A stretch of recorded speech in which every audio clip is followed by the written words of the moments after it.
mind chatter going on and just like, I need to turn that off. Focus. I don't have nothing. Thankfully, like this book was birthed, you know? Did that make any sense? Y'all, that's a little bit higher so you don't see my messy corner. I did somewhat organize and clean up my desk. Did I mention that in the last video? I don't remember. I was saying how I needed to declutter my brain. And the first place to start for decluttering your brain is decluttering your desk. Which I have yet to do, to be honest. But I am about 4 weeks into the Clarence process, into the writing a children's book process. Lots of ups and downs, I will say. Lots of ups and downs. I'm still in the research and discovery phase, which I'm really happy about that because it's really fun, but it is definitely taking longer than anticipated. I thought I would have the characters, the main structure of the world that I'm creating for Clarence already pretty dialed, but I keep going down tangents, which I'm allowing myself to do because I'm gonna move my microphone, which I'm allowing myself to do because I think it's important and I want this thing to be like everything that I've ever dreamed. I want it to be absolutely nailed. And so there's a lot of discovery, like I've mentioned in previous videos during this process. He started as an inky guy, just playing with this character that my son and I created together and then refining him, refining his shape, refining his personality. And then I tried him out with just, colored pencil ideas. And then,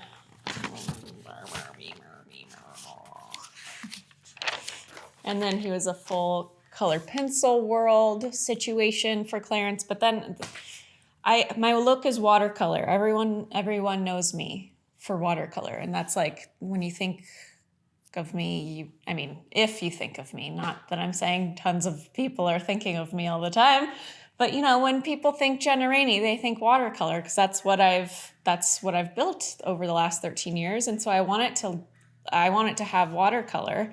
I want it to have that washy, bleedy aspect of watercolor because first of all, it's magical and it feels very me.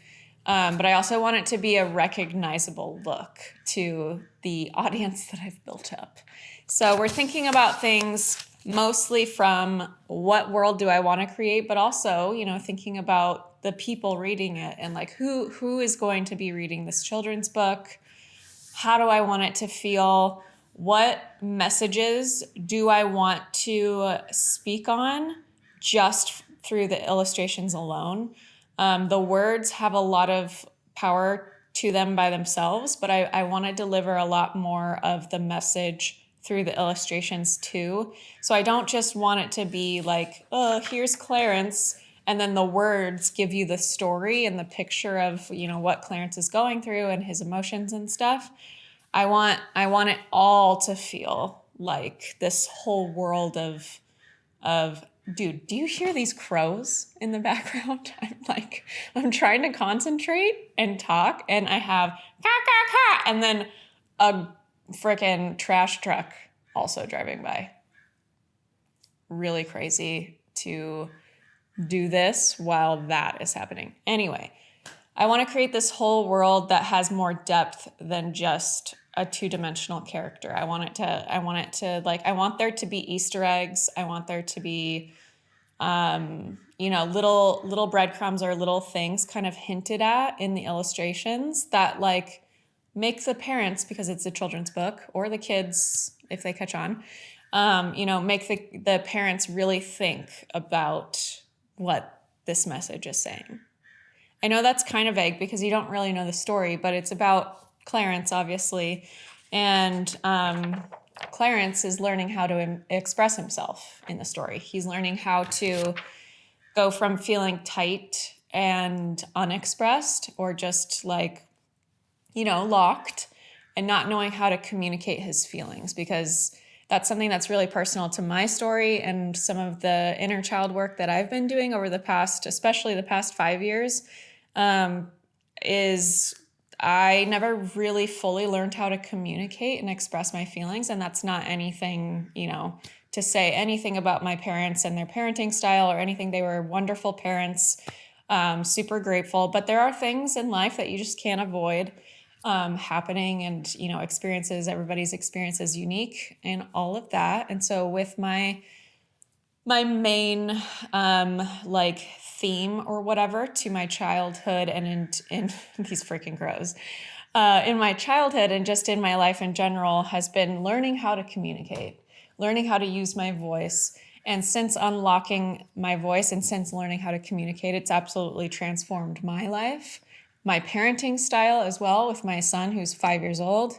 And then we've also been navigating things in the last year with him going to school for the first time and experiencing things, and like teaching him how to be in tune and in touch with his emotions, and learning like what big feelings are and what to do with them, and how every human goes through experiences and has these big emotions. So what do we do with them, and how do we express them so that they don't just, kind of just stick around and we live in the memory on loop? So anyway, that's kind of the message of the story of Clarence that I'm writing. I'm not giving away the title or the story just yet, like the actual reading it story just yet, because copyright issues, and also I'm still refining it, but the story is written. And yeah, so I've been still 4 weeks in the research and discovery phase, but I just literally 15 minutes ago from recording this video, I think nailed the first 2 pages. I'm still probably going to do them again, the illustrations, to make them even better. But I feel like I've got the whole picture of what the spread is going to look like when you open the book and I introduce you to the character of Clarence. I want it to feel like it flows, like every page will overlap into the next page. I want the design and the layout to also be striking and unique. Not necessarily that it's like going to be a one of a kind. No one has ever thought of how to lay out a book like this, but I want it to feel, I don't want it to just be like, here's Clarence on a page, and then here's the next page, and here's the illustration for that page. And then you flip, and then there's another block of sentences, and then here's the illustration for that page. I want the words and the scenery or the message through the illustrations to weave together, and I want it to be expansive. I don't want it to just be like, here's an illustration for page 1, here's an illustration for page 2. I want it to flow in spreads. You know what I'm trying to say? So anyway, here's the illustration that I did for the first spread, the first 2 pages, just like 15 minutes ago. These shadows are not correct. I'm going to take the ones that I like and use them and just duplicate them and tweak them in Photoshop. But this is I'm redoing that. But this is the first spread. I'm gonna have them for the next time that I do this illustration, because I want it to be better than this. I'm going to have them further spaced apart, I think. And these shadows are going to drag out longer. They're going to be like really, like the lighting is harsh. Like the shadows are harsh. So I want it to feel like the light is harsh. So the shadows are like really dragged out. I don't know. It's just like something else to look at. Feels interesting to me. And it's also morning when we introduce Clarence into the story, because it's when he's waking up. So, having lower light hitting him and dragging his shadow out kind of makes sense. That's like a little detail that pretty much nobody is really going to catch. But for me, it's helping me like make this story more interesting and make the illustrations weave into the story in a more interesting way. I swear these crows won't stop. They're like just cheering me on, I guess, is the way I can look at it. Thank you, crows. You're great. We love you. There's literally 9 or 10 crows though in this massive tree. Usually it's parrots, wild parrots. We get wild parrots in that tree, which is lovely, and their caws aren't as loud. But today it's crows, and there's a lot of them, which is interesting because there is a crow in the story of Clarence, as you would know if you've been following along with these videos. I also painted, I don't remember, I don't know, I didn't show this. No, did I show this? I don't remember if I showed this in the last video, so apologies. But the tree is getting there. It's getting there. Needs darker, deeper indigo blue, bleeding into the lighter blue. I like this up look. I don't love the brown streaks that I added. This is another up view because again, Clarence is gonna be introduced to a crow that's talking to him. Giving away the story. That's it. That's all you get. So anyway, the tree. Clarence looks up at this tree, and I want it to be literally the most fantastical tree you've ever seen, with tons of little tiny branches, lots of wet and wet bleeding. I said this in the last video. So anyway, I am still playing with the scenery a bit. These colors are really not, like, it's way brighter in person. This colored pencil down here, I was playing with this, overdid it right here. Kind of like these shadows, but they need to be whoop. And I'm probably not gonna do a shadow for the tree. I would just do like grasses along here. Or maybe I would, I don't know. So, you know, we're still in that phase. And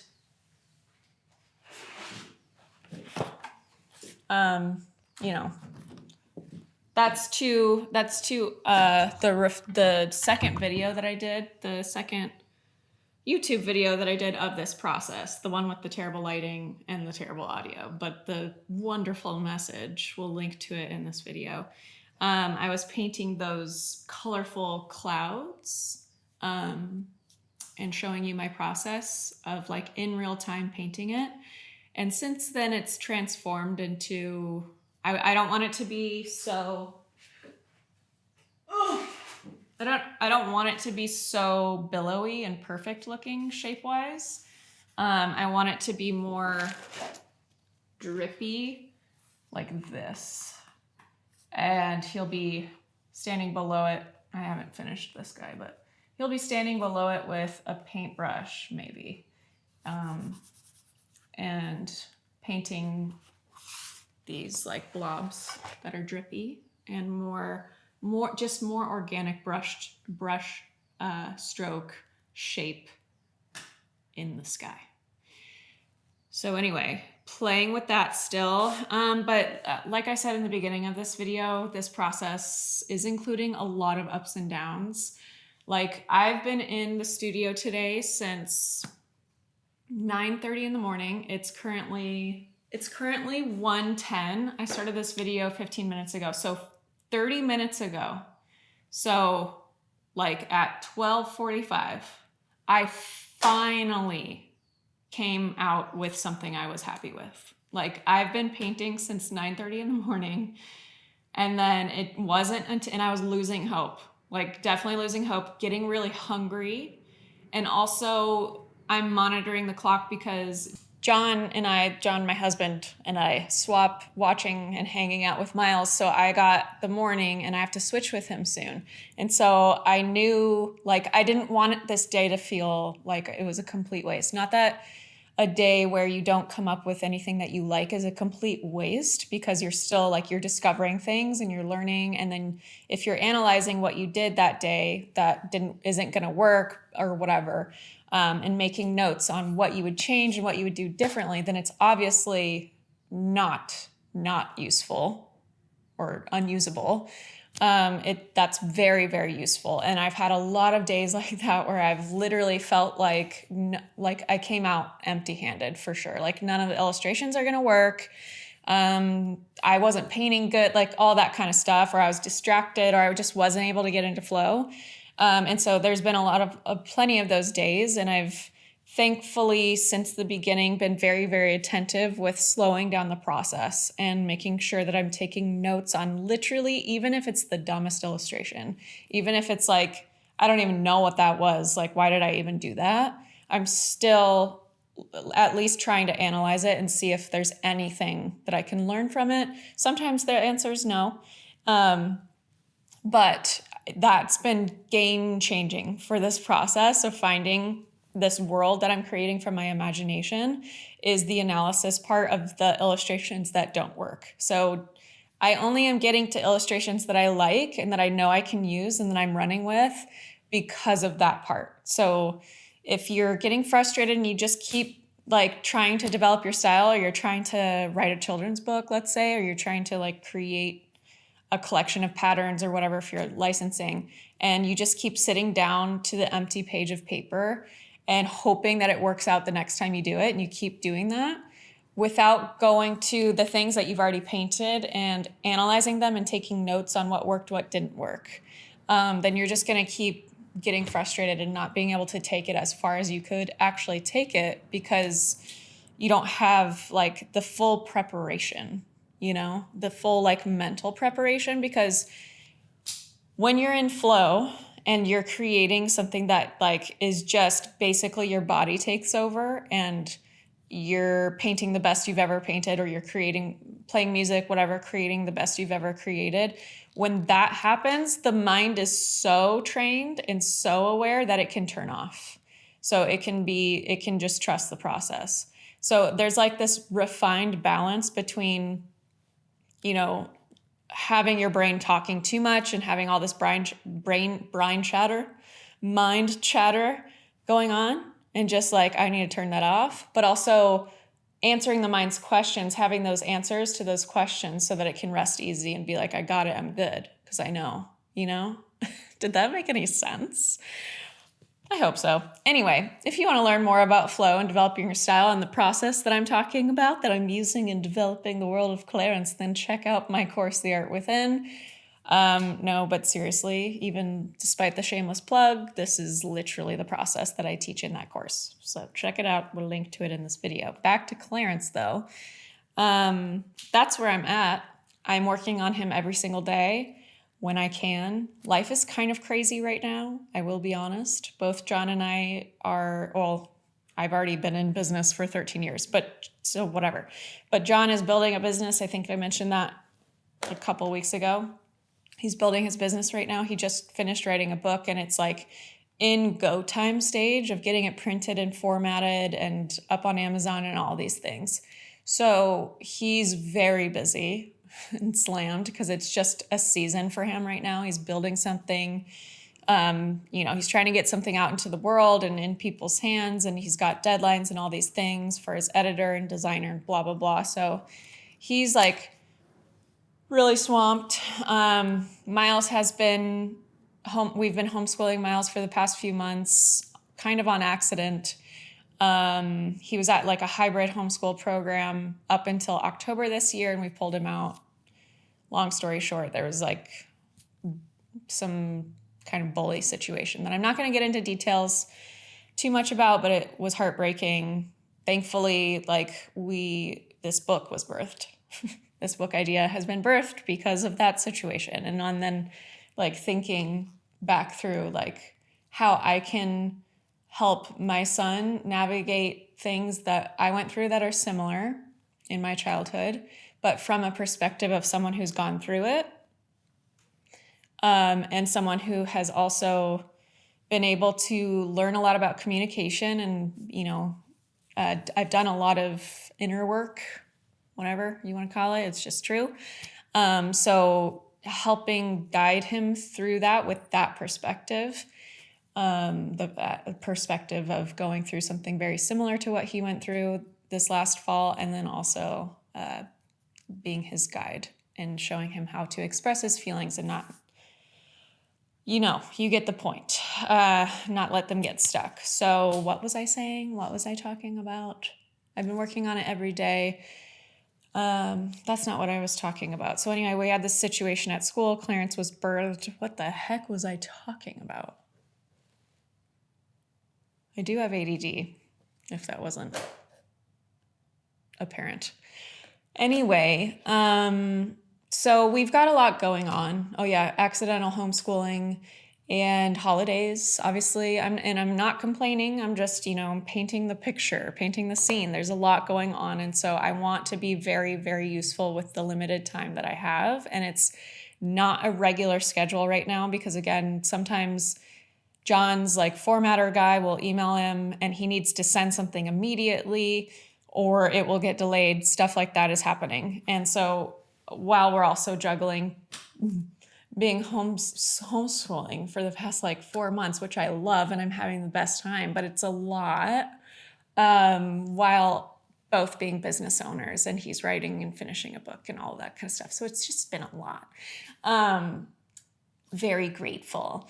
But yeah, so we are doing our best and we're getting things done and staying really focused. That's why I mentioned in the last video, I've had to literally cut off social media.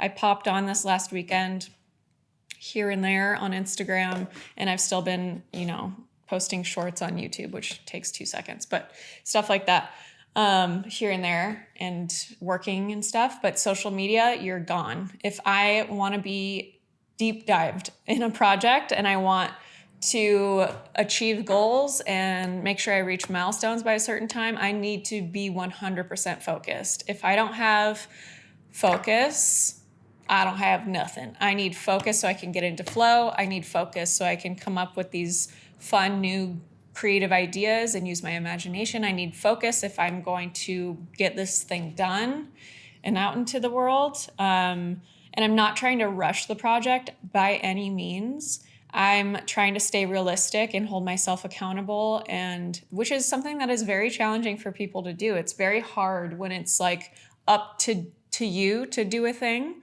Let's say you really want to write and record music, or you want to start selling artwork, whatever the thing is, you're the one responsible. So you're the one that has to have a really honest and realistic check with yourself on a daily basis. Are the things that I'm doing on a daily basis conducive to the person that I want to become? And that person that I want to become is a children's book author or has a children's book finished by whatever, March, June, whatever the goal is. And if not, then we've got to be honest and not, just a little bit naive. We need to be honest and be no, that is not conducive to where I want to be in 2 months or where I want to be in 6 months or a year, whatever the goal is. So yeah, things like social media, scrolling social media, posting on social media takes a long time. So not just doom scrolling, but dude, I timed myself the other day doing a reel. It took me almost an hour. Not because it was this intricate, choppy thing, but it was just things were really slow. It took forever to find a clip that I wanted to use. Really just, I don't want to say dumb because it's not necessarily dumb. It's something that I'm very grateful for, and it helps me reach people, and it's an amazing marketing tool, all these things. But it's dude, when you need to focus to put out a project or to level up and become the 2.0 version or whatever, you just can't be spending an hour chopping up reels that get no likes and views, So that's gone. We're also prioritizing sleep like no other. I was doing that before, but if I'm feeling tired, I'm so sensitive. If I don't sleep well, and I've been like this since I was a child, but if I don't sleep a good 7 hours or 8 hours, 7-8 hours, I love sleep. And I'm a morning person, so I go to bed really freaking early. If I go to bed after 10 p.m. at night, which I know might sound similar to me, oh yeah, that's late. I would never go to bed at 10 p.m. My ideal bedtime is 8:30 because I get up at 4:35. So 4:30/5, not 4:35. That'd be a weird number. Anyways, if I don't get good sleep it shows up in my work the next day. I am unable to focus. Obviously, I'm tired. So I'm just not efficient. I'm not clear-headed. I'm not as creative as I normally could be. So we are really prioritizing sleep. We are really prioritizing making things as routine as possible in the daily life stuff, so that there's no delays in, for example, making sure I'm not just oh crap, we don't have any food for dinner. Paying attention, planning ahead, keeping my life and my life tight. I'm not really hanging out with friends that much right now. I'm saying no to a lot of things, but I know that it's temporary. I know that it's a season, and it's because I'm very serious about this project. And I know that if I continue to procrastinate or spread it out throughout my year, that it wouldn't be as awesome, because the concentrated focus and time, 2 months that I could spend on this project focusing, rolling up my sleeves, turning off the noise, putting the phone away, putting the social life on hold for a second, and just digging in, I can discover the world in a brighter way. I can have ideas come to me quicker because I'm thinking about it all the time. I'm not derailed by hanging out with friends or,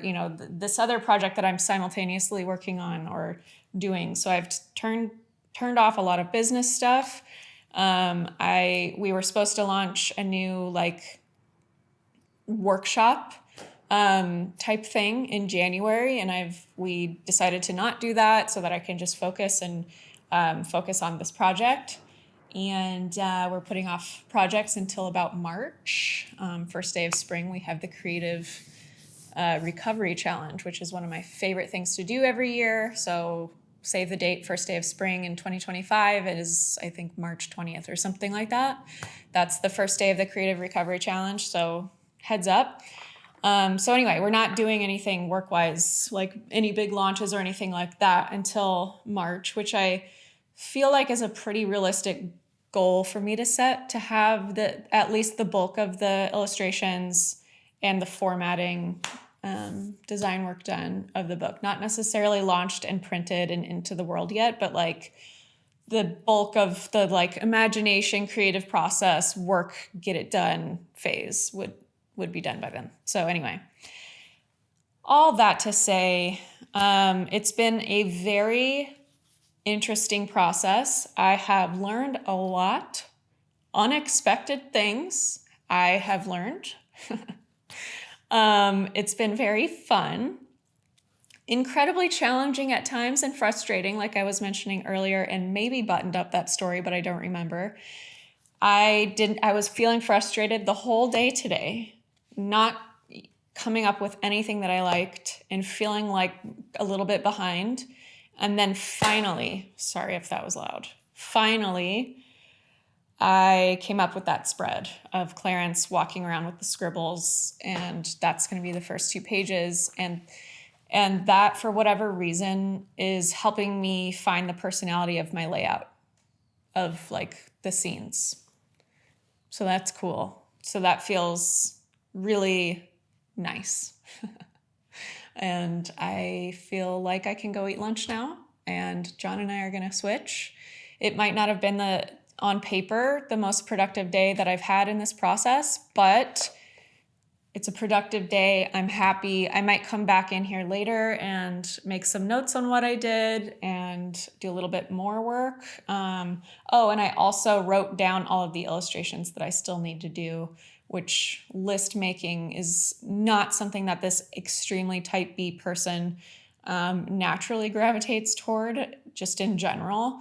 But I know that I need to do things with some things that are more challenging to my personality and who I am and how I work, in order to bring organization and structure to my crazy creativity. Because without the structure, creativity is just chaos. But with structure, creativity can play in a really refined, efficient way. which is great.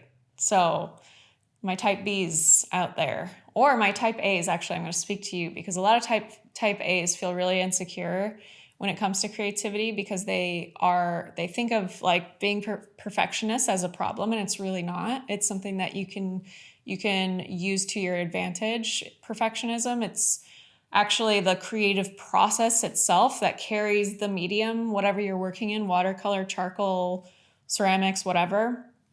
That type A-ness, that perfectionism, is what literally helps to elevate your work in any medium. Like, that's something that the type Bs really struggle with.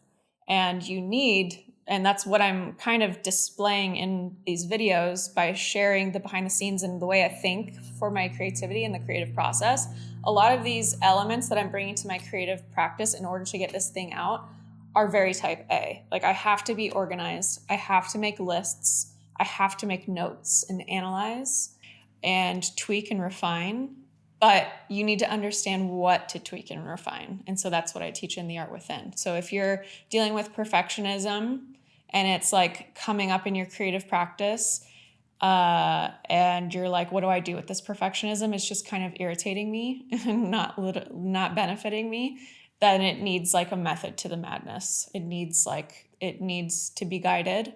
But when that perfectionism is guided and it knows what to do with the work that is being created, it is very powerful to amplifying your work, refining your work, making it better, all that kind of stuff. Or, whatever you're painting or creating. So anyway, I've had to do things that don't come naturally to me because I know that they're going to make my paintings better. They're going to make the creative process come a lot easier, and there's going to be more moments of flow because I've created the structure to carry it. Anyway, thanks again for joining along on this process. Make sure you subscribe to my channel so you don't miss the future videos, because this is our fourth video. Yes, fourth video of sharing the children's book process of Clarence that I've been on.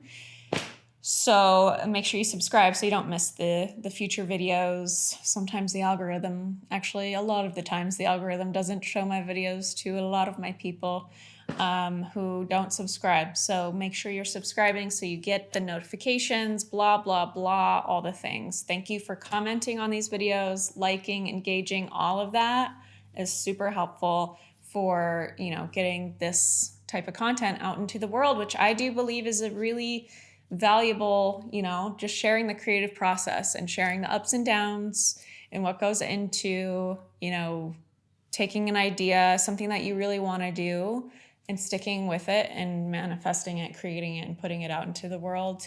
I think there's a lot of people out there who maybe feel a little too timid or feel like they could never, or their dreams are out there and it's just not a tangible reality. So I'm hoping that through sharing my process and my journey through all of this, that it's encouraging or enlightening or gives you ideas or whatever, even if it's just for one person. So share these videos, like, comment, subscribe, all the things. Helps us get that message out there. And anyway, I hope you guys have a happy new year and had a very lovely holiday season. And I'll see you in the next video.